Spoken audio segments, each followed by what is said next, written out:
Ada sedekah mentok, ada orang sudah mentok baru sedekah gitu ya.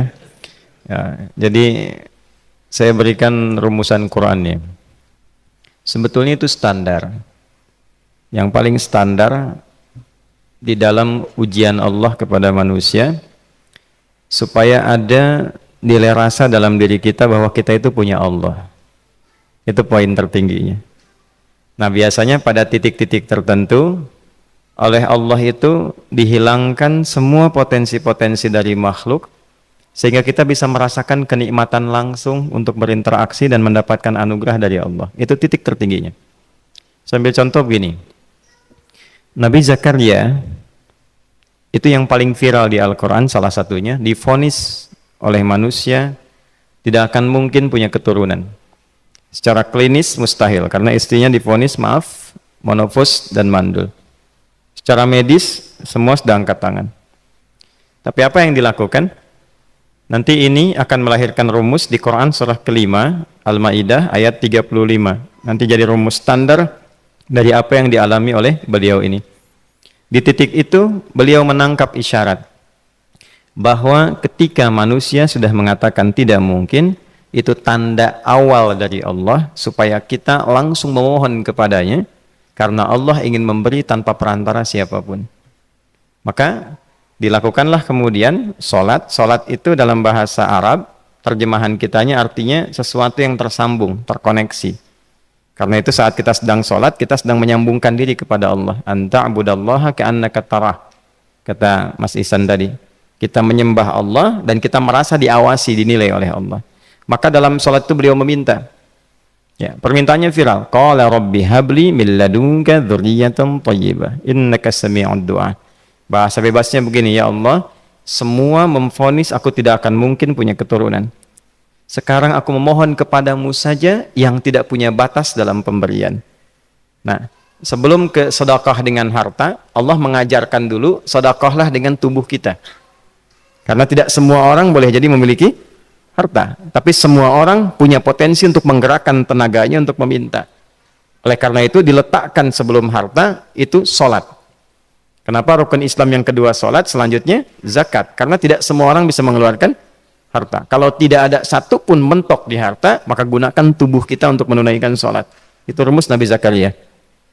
Maka beliau tunaikan di mihrabnya Maryam, minta ke Allah. Rumus kedua, sebut nama Allah, Asmaul Husna, sesuai kebutuhan kita. Jadi nggak harus 99. Misal, ini mau menuntut ilmu, sekolah, sebut ya Allah ya Alim, pemilik ilmu.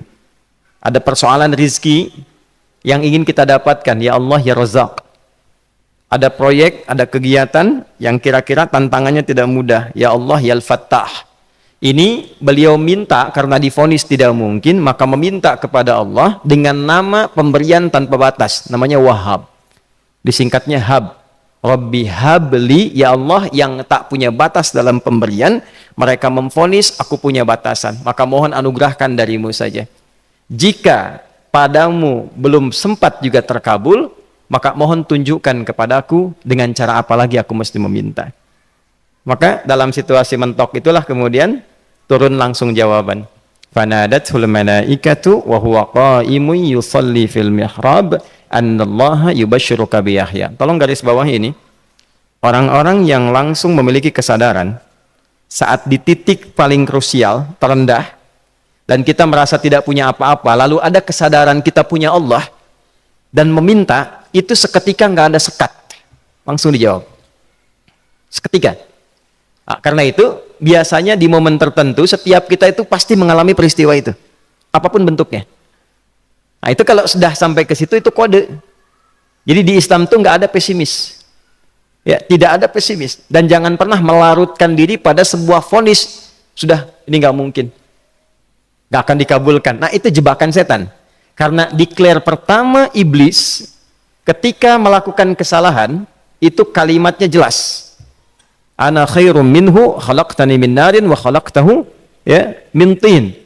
Saya lebih hebat, lebih bagus. Allah nggak mungkin nggak mungkin ada ampunan lagi. Jadi diteruskan kesimpulan ini karena nggak mungkin katanya diampuni, ya sudah bermaksiat saja. Karena nggak mungkin dikabul, ya sudah pesimis saja. Padahal di titik itu Allah sedang membuka. Temukan kata itu, temukan hubungan itu, minta itu tanpa sekat. Maka seketika malaikat turun menyampaikan, doamu dijawab. Itu sedang berdiri, baru selesai doa, belum selesai sholat, belum salam. Turun malaikat mengatakan, Allah kasih kabar, kamu akan punya anak, langsung namanya dari Allah Yahya. Jadi Yahya itu pemberian Allah. Ya, pemberian Allah. Yahya artinya hidup. Yang mustahil menurut manusia, lahir seorang bayi dari rahim perempuan yang divonis menopause dan mandul, kata Allah, jadi dan hidup. Nah, rumus itu nanti terus dialami oleh para nabi, puncaknya di era Nabi Muhammad SAW, nanti melahirkan panduan di Quran surah 5 ayat 35. Ya ayyuhalladzina amanu ittaqullaha wabtaghu ilaihil wasilah. Perhatikan kalimatnya dengan detail ya. Hei semua orang yang masih merasa punya iman. Tuh iman kita disentuh. Jadi kalau mengalami persoalan di titik nadir, terendah, itu yang disoal oleh Allah imannya dulu. Kamu masih punya iman nggak? Orang beriman nggak mungkin pesimis. Orang beriman nggak akan putus asa. Orang beriman nggak akan bunuh diri. Imannya ditanya dulu. Katanya kamu beriman, iman kamu di mana? Kalau masih punya iman, kata Allah, ini ujian dari saya, supaya kamu nyebut saya. Katanya ingin mendekat, kata Allah kan? Ittaqullah, nah ini rumusnya. Wabtaghu ilaihil wasilah. Kalau engkau pengen cepat dapat solusi, maka aku berikan perangkat untuk cepat mengabulkan doamu itu. Perangkat itulah disebut dengan takwa. Nah, takwa itu ada urutan 240 kali disebutkan dalam Al-Quran, dibagi pada 3 segmen.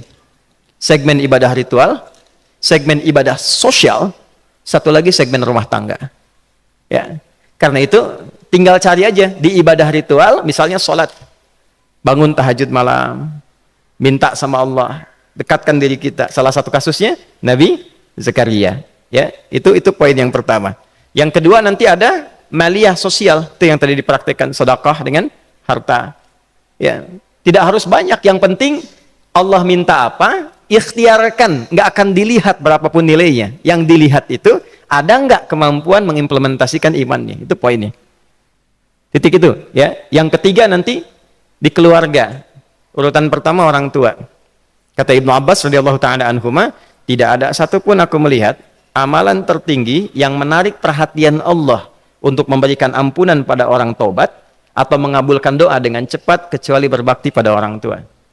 Dan kisahnya viral sekali di Al-Bukhari, 3 orang terjebak dalam gua, kemudian tertutup batu besar karena berteduh hujan, tapi tertutup batu besar. Lalu ketiganya mendorong, tidak pernah bisa mengeluarkan tenaga yang mampu mengeluarkan mereka dari batu itu. Gak bisa gerak. Satu di antara 3 orang ini mengusulkan, sudah, ini tanda dari Allah. Jangan gunakan kekuatan kita lagi, kita diminta menggunakan kekuatan yang Allah berikan. Coba kita cari amalan rumus takwa tadi. Satu di antara 3 itu mengatakan, ya Allah, saya punya seorang ibu. Setiap kali saya berangkat kerja, saya akan selalu siapkan hidangan untuk ibu, khusus untuk susu sebelum tidur, itu saya yang minumkan langsung kepada beliau. Itu berlanjut selama hidup saya seperti yang kau ketahui. Satu kali, saya pulang dari kantor, dari pekerjaan, ibu saya sudah tertidur. Sementara susu belum diminum. Dan kami putuskan tidak ada yang berani menyentuh susu dan minuman makanan kecuali ibu terlebih dahulu. Maka saya putuskan memegang nampan susu di samping ibu yang tertidur dan menunggu beliau bangun. Tiba beliau bangun tengah malam, saya berikan susunya tanpa saya katakan saya telah menunggu cukup lama untuk memberikan susu itu. Ibunya nggak dibangunkan, dibiarkan istirahat dengan nyaman, begitu bangun diberikan susu tanpa komen sedikit pun. Nggak bilang, mas sebetulnya udah lama tadi nungguin deh. Langsung diberikan. Seketika ibu senang istirahat dan lalu mengatakan pria ini, ya Allah, jika engkau ridha dengan amalku ini, maka mohon bebaskan kami dari kungkungan batu ini. Lalu ketiganya berikhtiar mendorong, yang tadinya tidak punya kekuatan, seketika batu itu menggelinding dan membebaskan 3 orang itu. Nah itu persegi dalil yang sebetulnya jadi pedoman hidup. Dalil itu kan pedoman bahasa Arabnya. Pedoman berkehidupan. Kita di Islam itu lengkap. Jadi kalau kita mengalami kasus itu dimanapun, ya, baik di kedudukan, di usaha, di pengetahuan, sudah mau ngapalin mentok, gitu ya, itu ujian.